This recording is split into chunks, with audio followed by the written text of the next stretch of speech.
बुढासँग जति नै झगडा गरे पनि, जति नै तेरो मेरो गरे पनि बाबा आमा पछिको दोस्रो अभिभावक भनेको श्रीमान नै हो के। हामी केटी मान्छेलाई कति सजिलो छ के, जे कुरामा नि केही कुरा बिग्रियो भने बुढा यस्तो भयो भनिदियो भो, केही कुरा चाहियो भने बुढा मलाई यस्तो चाहियो भनिदियो भो।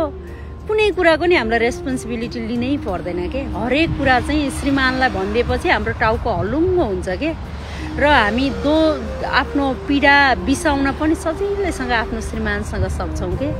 त्यही भएर श्रीमान यति नजिकको मान्छे हो, यति सपोर्टिभ नाता हो जीवनसाथी भनेको। हरेक कुराहरूमा चाहिँ कति सजिलोसँग हामी जिम्मेवारी पन्छाउन सक्छौँ क्या आफ्नो श्रीमानसँग।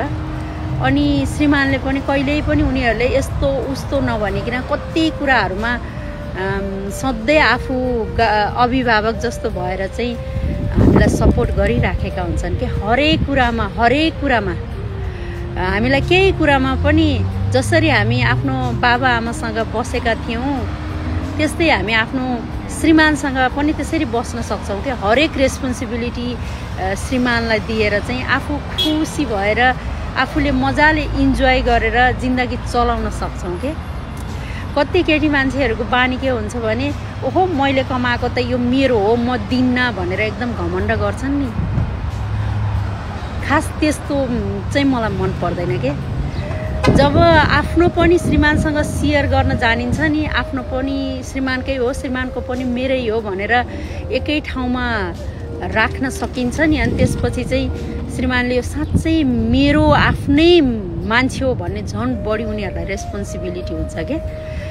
जस्तै अब कमाएको कुराहरू पनि श्रीमानलाई जिम्मा दियो भने त्यो पैसा निकालेर ती कुराहरू चलाउने भनेको त हरेक श्रीमतीले नै हो के। सिद्ध्याउने भनेको त श्रीमतीले नै हो के।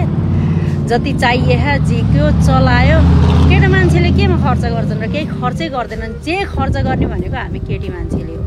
त्यही भएर तेरो मेरो नगर्नुहोस्। केटा मान्छेले कहिल्यै पनि आफ्नो लागि जिन्दगी जिएका हुँदैनन् के। जति दुःख परे पनि, जति पीडा भए पनि आफ्नो परिवारलाई त्यसले नराम्रो असर पुर्याउला भनेर उनीहरूले आफूलाई नरमाइलो लाग्दै आफूलाई गाह्रो हुँदै पनि परिवारको खुसीको लागि उनीहरू खुसी भएर बसेका हुन्छन् के।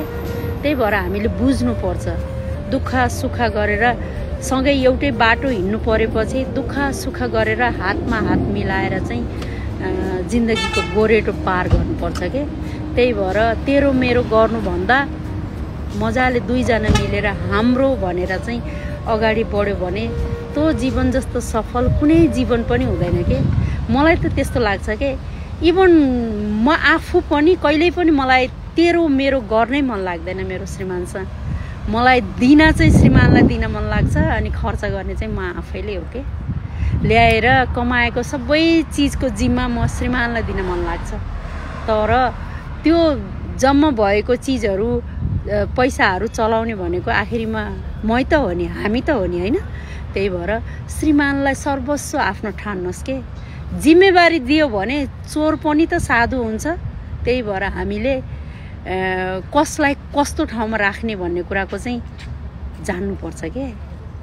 मान्छे हो, मन पग्लिन्छ, त्यसमा पनि आफ्नो जीवनसाथी मुटुभित्र मनभित्र सजाएको मान्छे बुझ्नुभयो, चलाउन जान्नुपर्छ के।